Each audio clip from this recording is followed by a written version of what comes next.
আমাদের অনেকের নামাজে মন বসে না। আমাদের অনেকে বলে, হুজুর নামাজে দাঁড়ালে মন সাথে থাকে না, নামাজে শুধু ভুল হয়, সূরা যে কয়বার পড়ে নিজেও জানি না। এরকম আছে না নাই? এদিকে ওদিকে চলে যায়। এখন মনটারে কিভাবে আপনি এক জায়গায় আনবেন? বিশ্বনবী বলতেন, আনতা আবুদাল্লাহা কান্নাকা তারাহু, এমন ভাবে নামাজ পড়ো যেন তুমি আল্লাহরে দেখছো। ফাইন লাম তাকুন তারাহু ফাইন্নাহু ইয়ারাক, এটা যদি মনে করতে কষ্ট হয় অন্তত এটা ভাবো যে আল্লাহ তোমায় দেখছে। ঠিক কি না? নামাজে যখন দাঁড়াবেন ভাববেন আমি আল্লাহরে দেখতেছি। এটা ভাবা অনেক কঠিন, এটা জানার জন্য লোকেরা পারে না। যদি না পারেন তাহলে অন্তত এটা ভাবেন যে আল্লাহ আপনারা দেখতেছে, আল্লাহ ইজ ওয়াচিং মি, আল্লাহ আমাকে দেখছে। তো আমি আল্লাহরে দেখতেছি আর আল্লাহ আমারে দেখতেছে। সুফিরা এটারে দুইটা ক্লাস করছে, একটা নাম দিছে মুশাহাদা আর একটা নাম দিছে মুরাকাবা। মুশাহাদা মানে আমি নিজে দেখি, আর মুরাকাবা মানে আমি দেখি না, আমারে দেখে কে? কেউ যেটা দেখে না দেখে কে? কেউ যেটা শোনে না শোনে কে? আল্লাহ আপনারে দেখতেছে। নামাজের মুসল্লা এই চিন্তাটা করলে খুশু খুদু বাড়াই দিবে কে? খুশু মানে ভয়। কার ভয়? কথা বলেন। খুশু মানে আল্লাহর ভয়। আল্লাহর ভয় নিয়ে যদি কেউ মুসল্লার মধ্যে নামাজের জন্য দাঁড়ায়, তার মন ডানে বায়ে কোনো দিকে যেতে পারে নাকি? কথা বলেন। তার নজরটা থাকবে তার সিজদার দিকে। বান্দা যখন সিজদা থেকে নজর ডানে নেয়, আল্লাহ বলে বান্দা ফিরে আয়। আবার যখন বাম দিকে নজর করে, আল্লাহ ডাক দিয়ে বলে আকবিল ইয়া ইবাদি, আকবিল, ফিরে আয়। আবার যখন উপরের দিকে তাকায় বলে ফিরে আয়। এরকম আছে না নাই? নামাজও পড়ে এমনি, নামাজও পড়ে আবার এমনি চায়, নামাজও পড়ে আবার ঘরের দিকে চায়, আছে না নাই? না, আল্লাহ বলে আকবিল, বান্দা ফিরে আয়, ফিরে আয়, তাকাবি তো সিজদার দিকে। তিনবার নজর ডানে বায়ে যখন ঘোরানো হলো, তিনবারও যখন নজর ফিরায় না, আল্লাহ তখন ডেকে বলে লা হাজাত লি লা সলাতিক, এই নামাজের কোনো দরকার আমার নাই। যে আল্লাহর জন্য ওযু করলেন, সময় দিলেন, এতক্ষণ ধরে নামাজ পড়লেন, ওই আল্লাহই যদি বলে তোর নামাজের দরকার নাই, তো কারে দিলেন নামাজ? এজন্য নামাজের মধ্যে তাড়াহুড়ো করা যাবে? খুশু খুদু, খুশু মানে আল্লাহর ভয়। নামাজে যখন দাঁড়াবেন শুধু নিজেরাই মুসল্লি বানাবেন না, মনটারেও মুসল্লি বানাবেন। আমরা শুধু নিজেরা নামাজি হই, মনটারে নামাজি বানাই না। আমি ঠিকই আল্লাহু আকবার, মন চলে গেছে সৌদি আরব, মন চলে গেছে হিন্দি সিনেমার দিকে, মন চলে গেছে দোকানের দিকে, মন চলে গেছে ক্রিকেট খেলায়, আছে না নাই? উনি কিন্তু মুসল্লি, মসজিদে উনি কি মুসল্লি, উনি হাতে পায়ে একেবারে মুসল্লি, কিন্তু মনটারে মুসল্লি বানায় নাই। এজন্য মনটারেও নামাজি বানাতে হবে। আমরা বলি মনটারে কাজ দেন, মনটারে কখনো অলস বসে থাকতে দেয়া যায় না। আপনিও মুসল্লি হবেন, মনটারেও মুসল্লি বানাতে হবে, তা না হলে মন ডানে বায়ে ঘুরবে। মনের আরবি হচ্ছে কলব। কলব মানে যেটা নাড়াচাড়া করে। এটা এখন এদিকে, পরে ঢাকায়, এরপরে সৌদি আরব, এরপরে আমেরিকা। এটার পাসপোর্টও লাগে না, ভিসাও লাগে না, এটা খালি দৌড়ায়। ঠিক কিনা? এই জন্য মনটারে নামাজি বানানোর দরকার আছে না নাই? এজন্য আল্লাহ বললেন কদ আফলাহাল মুমিনুনাল্লাযীনা হুম ফি সালাতিহিম খাশিউন। মুমিন বান্দাদের প্রথম গুণাবলী হলো, মুমিন বান্দারা যখন নামাজে পড়ে মনটারে নিয়ে নামাজ পড়ে, নিজেও নামাজি মনটাও নামাজি। ঠিক কি না? আমাদের অনেকের নামাজে মন বসে না। আমাদের অনেকে বলে, হুজুর নামাজে দাঁড়ালে মন সাথে থাকে না, নামাজে শুধু ভুল হয়, সূরা যে কয়বার পড়ে নিজেও জানি না। এরকম আছে না নাই? এদিকে ওদিকে চলে যায়। এখন মনটারে কিভাবে আপনি এক জায়গায় আনবেন? কনসেন্ট্রেট করবেন কিভাবে? বিশ্বনবী একবার মসজিদে ঢুকে দেখলেন এক সাহাবী নামাজ পড়তেছে, আল্লাহু আকবার, নামাজের মধ্যে এরকম করতেছে। এরকম করে না অনেকে? নামাজের পরে দাড়িও টানে, দাড়িও চুলকে, আছে না নাই? নামাজ পরে জামাও সোজা করে, নামাজ পরে দাড়িও টানে। বিশ্বনবী বললেন লাউ খাশাআত কলবুহু লা খাশাআত জাওয়ারিহুহু, এর অন্তরে যদি আল্লাহর ভয় থাকতো তাহলে এর অঙ্গ প্রত্যঙ্গের মধ্যেও এই ভয়ের ইম্প্যাক্ট পড়তো। এই সাহাবীর অন্তরে আল্লাহর ভয় নাই, খুশু নাই, এজন্য হাতে পায়ের মধ্যেও খুশু নাই, হাত একবার এদিকে নড়ে আরেকবার ওদিকে নড়ে। আমাদের এরকম সমস্যা আছে না নাই? বিশ্বনবী বললেন তোমাদের যদি খুশু খুদু নামাজের মধ্যে বাড়াতে মনে চায়, নামাজের মুসল্লায় দাঁড়িয়ে হৃদয়টারে যদি আল্লাহর আরশে পাঠিয়ে দিতে মনে চায়, তাহলে নামাজের মুসল্লায় যখন দাঁড়াবা মনে করবা এটাই হতে পারে জীবনের শেষ নামাজ। 5টা টিপস দিব আপনাদের মনোযোগ বাড়ানোর জন্য। 5টা। কয়টা? নামাজে মনোযোগায়ন কিভাবে করবেন 5টা টিপস খেয়াল করে রাখেন, কিভাবে নামাজের মনোযোগ বৃদ্ধি করবেন। টিপস নাম্বার 1, সল্লু সলাতান মুআদ্দিয়া, বিদায়ী নামাজ পড়বেন। মনে করবেন হতে পারে আজকে এই নামাজটাই আমার জীবনের শেষ নামাজ। এখন বাজে 10:30, আপনাকে বলা হলো আজ রাত 1টার দিকে আপনার জীবনের হায়াত ফুরিয়ে যাবে, চলে যাওয়া লাগবে না, আমাদের থাকতে পারবো আমরা? চলে যাওয়া লাগবে। রাত 1টায় মালাকুল মউত চলে এসে রূহ কবজ করে নিয়ে যাবে। আর 1.5 ঘন্টা আপনার হাতে সময়। এই 1.5 ঘন্টায় আপনি নামাজ রোজা যা পারেন করে নেন, আপনার হুঁশ থাকবে? কথা কন। 1.5 ঘন্টা পরে আপনার মরণ।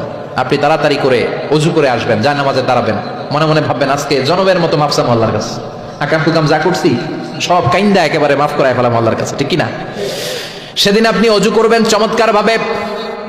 চমৎকার ভাবে পাঞ্জাবিটা পরে, আতর মেখে, টুপিটা পরে মুসল্লার মধ্যে দাঁড়িয়ে আল্লাহু আকবার বলে নামাজ শুরু করবেন। ওই দিনের নামাজে আপনার কোনো তাড়াহুড়ো নাই। আছে? আজীবন তাড়াহুড়ো করছেন, কিন্তু ওই দিন আপনার তাড়াহুড়ো নাই। ওই দিনের রুকুটা আপনার জীবনের শ্রেষ্ঠতম রুকু হয়ে যাবে। ওই দিনের সেজদাটা আপনার জীবনের শ্রেষ্ঠতম সেজদা হয়ে যাবে। ওই দিন আপনি সেজদায় পড়ে চোখের পানি দিয়ে জায়নামাজ ভিজিয়ে দিবেন। দিবেন না? কথা বলেন, দিবেন না? এর কারণ আপনি জেনে গেছেন এটাই আপনার জীবনের শেষ নামাজ, ঠিক কি না? তো এই যে প্রত্যেক নামাজের সময় মসজিদে যে আল্লাহু আকবার বলে যে দাঁড়াই, এই নামাজের পরে আবার কোনো নামাজের চান্স আমি জীবনে পাবো কিনা কোনো গ্যারান্টি আছে? চিল্লায় বলতে হবে, গ্যারান্টি আছে? আরো 30 মিনিট আমরা সবাই বেঁচে থাকবো, গ্যারান্টি? আরো 10 মিনিট বাঁচবো, গ্যারান্টি? শ্বাস যেটা ভিতরে নিলাম ফেলতে পারবো, কোনো গ্যারান্টি আছে? তাহলে প্রতিটা নামাজের সময় আমরা এই কথাটা ভাবি না কেন যে হতে পারে এই নামাজটাই আমার জীবনের শেষ নামাজ, হতে পারে আজকের এই সেজদাটা আমার জীবনের শেষ সেজদা। চিল্লায় বলেন ঠিক কিনা? বিশ্বনবী শিখাই দিলেন মনোযোগায়নের প্রথম পদ্ধতি। নামাজে মনোযোগ থাকে না, মনোযোগ যদি বাড়াতে চাও ভাবো এটাই হতে পারে জীবনের শেষ নামাজ। সাল্লু সালাতান মুআদ্দে, পারফর্ম দ্য সালাহ as if this is your last and final prayer. এমন ভাবে নামাজ পড়ো মনে করো এটাই হতে পারে জীবনের শেষ নামাজ। আজকে থেকে প্রত্যেকবার আল্লাহু আকবার বলার সময় এটা ভাবতে পারবো না আমরা যে হতে পারে এই নামাজটা আমার শেষ নামাজ। এই চিন্তাটা মাথার মধ্যে রাখার দরকার আছে না নাই? সাইয়েদনা আলী রাদিয়াল্লাহু তাআলা আনহু উনি যখন নামাজে দাঁড়াতেন দিন দুনিয়ার হুঁশ থাকতো না। উনার পায়ের মধ্যে জিহাদের ময়দানে তীর ঢুকেছে, তীর বের করতে গেলেই চিৎকার মারে, কাউরে তীর ধরতে দেয় না। বিশ্বনবী বললেন, বেলাল আকিমিস সালাহ, নামাজের একামত দাও। নামাজ শুরু করার আগে এক সাহাবীরা বললেন, নামাজের মাঝখান দিয়ে যে তুমি আলীর পা থেকে টেনে তীর বের করবে, কারণ আমি জানি আমার মেয়ের জামাই আলী যখন নামাজের যায় নামাজে দাঁড়ায় দিন দুনিয়ার কোনো হুঁশ আলীর আর থাকে না। একামত হলো আল্লাহু আকবার, আল্লাহু আকবার। বিশ্বনবী নামাজ শুরু করলেন, রুকু দিলেন, সিজদা দিলেন। দ্বিতীয় রাকাতের জন্য যখন দাঁড়ালেন বিশ্বনবীর কথা মতো এই সাহাবী যে কাতারের মাঝখানে সাইয়েদনা আলীর পা থেকে গায়ে যত জোর ছিল টান মেরে তীর বের করেছে, ফিনকি দিয়ে রক্ত বের হয়েছে। সাইয়েদনা আলী মুহূর্তের জন্য টের পায় নাই। নামাজ শেষ, সালাম ফিরালেন, তাকিয়ে দেখে পায়ে তীর নাই, চারদিকে শুধু রক্তের বন্যা। বিশ্বনবী বললেন, ও আলী চিন্তা করো না, আমার কথা মতো এক সাহাবী তোমার পা থেকে তীর বের করেছে। আমি জানি যখন তুমি নামাজের মুসল্লায় দাঁড়িয়ে যাও তোমার মনটা দুনিয়ায় থাকে না, তোমার মনটা আল্লাহর আরশের দিকে চলে যায়।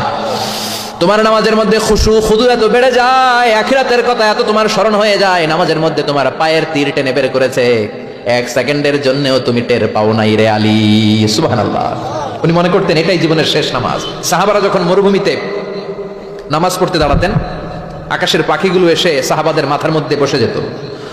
মরুভূমির পাখিগুলো মনে করতে এগুলো খেজুর গাছ। কি মনে করে বসতো? কথা বলে না, জোরে কন। আছে, এলাকা আছে খেজুরের রস হয়? হ্যাঁ হয়েছে, খাইছেন? পাখিগুলো মনে করতে এগুলো খেজুর গাছ, কারণ সাহাবারা নড়ে না, চড়ে না, ডানে বায়ে তাকায় না। খেজুর গাছ যেদিন ঠায় দাঁড়িয়ে থাকে সাহাবারা ঠায় দাঁড়িয়ে থেকে নামাজ পড়তেন। চিল্লায় এখন আল্লাহু আকবার। তাহলে মনোযোগ বৃদ্ধির এক নাম্বার পদ্ধতি, মুসল্লায় যখন দাঁড়াবো ভাববো এটাই আমার জীবনের শেষ নামাজ, এরপরে হয়তো নামাজের সুযোগ নাও পেতে পারি, ঠিক কিনা? 2 নাম্বার পদ্ধতি হলো নামাজের মধ্যে আহকাম এবং আরকানগুলো ধীরস্থির ভাবে আদায় করতে হবে, তাড়াহুড়ো নামাজের মধ্যে করা যাবে না। আমাদের হানাফি মাযহাবে তা'দিলুল আরকান এটা ওয়াজিব। রুকুনগুলো আদায় করার সময় ধীরস্থির ভাবে আদায় করা এটা হানাফি মাযহাবে কি ওয়াজিব। চিল্লায় বলেন এটা কি ওয়াজিব। তরক করলে কি করতে হয়? হ্যাঁ, সহু সেজদা দিতে হয়। কিন্তু অন্যান্য মাযহাবে এটা ফরজ, এটা বাদ দিলে আপনার নামাজই হবে না, তাড়াহুড়ো করলে নামাজই হবে না। বিশ্বনবী দেখলেন মসজিদে নববীতে এক সাহাবী নামাজ পড়ে, নামাজ শেষে নবীর কাছে আসলে বিশ্বনবী বললেন, সল্লি ফাইন্নাকা লাম তুসল্লি, নামাজ পড়ো কারণ তোমার নামাজ হয় নাই। সাহাবী আবার বললেন, আবার আসলেন, বিশ্বনবী বললেন, সল্লি ফাইন্নাকা লাম তুসল্লি, নামাজ পড়ো তোমার নামাজ হয় নাই। সাহাবী আবার নামাজ পড়ে আবার নবীর কাছে আসলেন, বিশ্বনবী বললেন, সল্লি ফাইন্নাকা লাম তুসল্লি, নামাজ পড়ো নামাজ হয় নাই। এবার সাহাবী এসে বলে, ও নবী 3 বার পড়লাম নামাজ আমার হয় না, এর চেয়ে ভালো নামাজ আমি পড়তে জানি না। বিশ্বনবী বললেন, তাহলে আসো আমি শিখাই দেই, যখন নামাজে দাঁড়াবা ধীরস্থির ভাবে দাঁড়াবা, রুকুতে যখন যাবা পিঠটারে টান টান করে সোজা করে দিবা। বিশ্বনবী যখন রুকু দিতেন বিশ্বনবীর পিঠটা একেবারে স্ট্রেট ফরওয়ার্ড। সাহাবারা বলতেন বিশ্বনবীর রুকু দেওয়া পিঠের উপরে যদি পানি ভর্তি একটা গ্লাস রেখে দেওয়া হয় পানিগুলা কাঁপবে না, গ্লাসটাও পড়বে না। সুবহানাল্লাহ। তার মানে বিশ্বনবীর রুকুর পিঠটা কেমন ছিল? Straight forward. বিশ্বনবী বলেন, রুকু থেকে দাঁড়াবা ধীরস্থির ভাবে দাঁড়াও, আবার সেজদায় গেলে ধীরস্থির ভাবে যাও। আমাদের দেশে অনেকে রুকু থেকে কোন রকম মাথাটা তুলে আবার সেজদায় দৌড় মারে, আছে না নাই? লক্ষ্মীপুরে নাই, এদিকেও আছে। 2 সেজদার মাঝখানে ধীরস্থির ভাবে বসা হচ্ছে ওয়াজিব। অনেকে এক সেজদা থেকে কোন রকম মাথাটা একটু উপরের দিকে উঠিয়ে আরেক সেজদায় মুরগির মতো ঠোকর মারে, এরকম তো এদিকে নাই না? আবার অনেকে ইমাম সাহেবের আগে দৌড় মারে, আছে না নাই? ইমাম সাহেব সামি আল্লাহু লিমান হামিদা বলে দাঁড়াইছে, ওনার আর সহ্য হয় না, উনি আগে সেজদা দিবে, কিন্তু ইমামের আগেও যাইতে পারে না, মাঝখানে যাই হ্যাং হয়ে থাকে। আছে না নাই? মোবাইল মাঝে মাঝে হ্যাং হয় না, মানে সামনেও যায় না পিছনেও যায় না। তো ওনারাও ইমামের আগে সেজদায় যাবে, তো ইমাম যেতে পারে না, উনিও যেতে পারে না, মাঝ অবস্থায় যায় কি হয়? হ্যাং হইবেন আপনারা, হ্যাং হওয়া যাবে না। তাহলে মনোযোগ বাড়ানোর 2 নম্বর পদ্ধতি হচ্ছে কি করবেন? ধীরস্থির ভাবে। There is no rushing in সালাহ, there is no hastiness in সালাহ। নামাজের মধ্যে কোনো তাড়াহুড়ো নাই, তাড়াহুড়ো করলে এটা নামাজ হয় না। এমনকি নামাজের দিকে বিশ্বনবী তাড়াহুড়ো করে যেতেও নিষেধ করেছেন। ইদা উকিমাতিস সালাহ, নামাজ যখন শুরু হয়ে যাবে ধীরস্থির ভাবে যাবেন, তাড়াহুড়ো করে যাওয়া যাবে না। 3 নম্বর পদ্ধতি, জামাতে পড়বেন, তাহলে মনোযোগ বাড়ায় দিবে কে? বিশ্বনবী বলেন সালাতুল জামাআত আফদলু সালাতাল ফারদি বি 27 দারাজা। একা একা নামাজ পড়লে যতটুকু সওয়াব হয়, জামাতে নামাজ পড়লে 27 গুণ বেশি সওয়াব হয়। জামাতে পড়ার দরকার আছে না নাই? জামাতে পড়লে আর মনোযোগ এদিক সেদিক যায় না। সবাই আল্লাহু আকবার, আমি আল্লাহু আকবার, সবাই আসসালামু আলাইকুম ওয়া রাহমাতুল্লাহ, আমি আসসালামু আলাইকুম ওয়া রাহমাতুল্লাহ, মন আমার এদিক সেদিক যাওয়ার সুযোগ আছে? কম, ঠিক কি না? 4 নাম্বার, নামাজে যা বলেন অর্থ বোঝার চেষ্টা করেন। আমরা সালাতে যেটা বলি এটার অর্থ বুঝি না। আমরা প্রতিদিন বলি আলহামদুলিল্লাহি রাব্বিল আর রহমানির মালিকি, আবার বলি সামি আল্লাহু লিমান হামিদা, কি কইলাম বুঝি নাই। সুবহান রাব্বিয়াল আলা মানে কি জানি না। আত-তাহিয়াত লিল্লাহি ওয়াস সালাওয়াত ওয়াত তাইয়্যিবাত অর্থ কি জানি না। এজন্য সালাতে যা বলেন এটা বুঝে বুঝে বলার চেষ্টা করেন। অ্যাট লিস্ট সালাতে যেটা আপনি পড়েন এটার অর্থটা শেখার চেষ্টা করেন, তাহলে বললে হৃদয়ের মধ্যে টাচ লাগবে, অন্তরে দরদ লাগবে, চিৎকার করে বলেন ঠিক কি না। 5 নাম্বার পদ্ধতি, নামাজের মধ্যে যে সুন্নাতগুলো আছে সুন্নাতগুলো আদায় করবেন, তাহলে নামাজের মধ্যে মনোযোগ বাড়ায়া দিবে কে? হাত তোলা সুন্নাত তোলেন। রাফউল ইয়াদাইন যদি করেন, অভ্যাস যদি থাকে, বারবার হাত তোলা তুলেন, প্রতিবার তুললে 10টা করে সওয়াব। আমিন বলবেন, যে মসজিদে জোরে জোরে বলেন, আস্তে তো আস্তে বলেন, কিন্তু বললেন, বলার দরকার আছে না নাই? বিশ্বনবী বললেন ইদা আম্মানাল ইমাম আমিনু, ইমাম যখন আমিন বলে তোমরাও আমিন বলো, কারণ তোমরাও যখন আমিন বলো ফেরেশতারাও আমিন বলে। তোমাদের আমিন ফেরেশতাদের আমিন যখন মিলে যায়, তোমাদের জীবনের সব গুনাহ মাফ করে দেয় কে? এজন্য আমিন জোরে কোন বাস্তে কোন বলবেন, এটা ছাড়বেন না। তাশাহুদের মধ্যে আঙ্গুল তুলবেন, হয় নাড়াবেন নয় তুলে রাখবেন, এটা সুন্নাহ। আশাদ্দু আলা শাইতান মিনাল হাদিদ, শয়তানরে লোহা দিয়ে পিটাইলে যত কষ্ট পায়, তাশাহুদে বসে এই আঙ্গুলটা নাড়ালে এর চেয়ে বেশি কষ্ট পায়। ঠিক সুবহানাল্লাহ কইবেন না? এজন্য মুরাআতুস সুনান, সুন্নাতগুলো মানার চেষ্টা করেন, সালাতে মনোযোগ বাড়ায় দিবে কে? এজন্য আল্লাহ বললেন কাদ আফলাহাল মুমিনুনাল্লাযীনা হুম ফি সালাতিহিম খাশিউন, সফল হলো তারা ঈমান এনেছে যারা। আর ঈমানদারের প্রথম বৈশিষ্ট্য আল্লাযীনা হুম ফি সালাতিহিম খাশিউন, নামাজের মধ্যে মুসল্লির অন্তরে ভয় থাকবে কার? মনে থাকবে?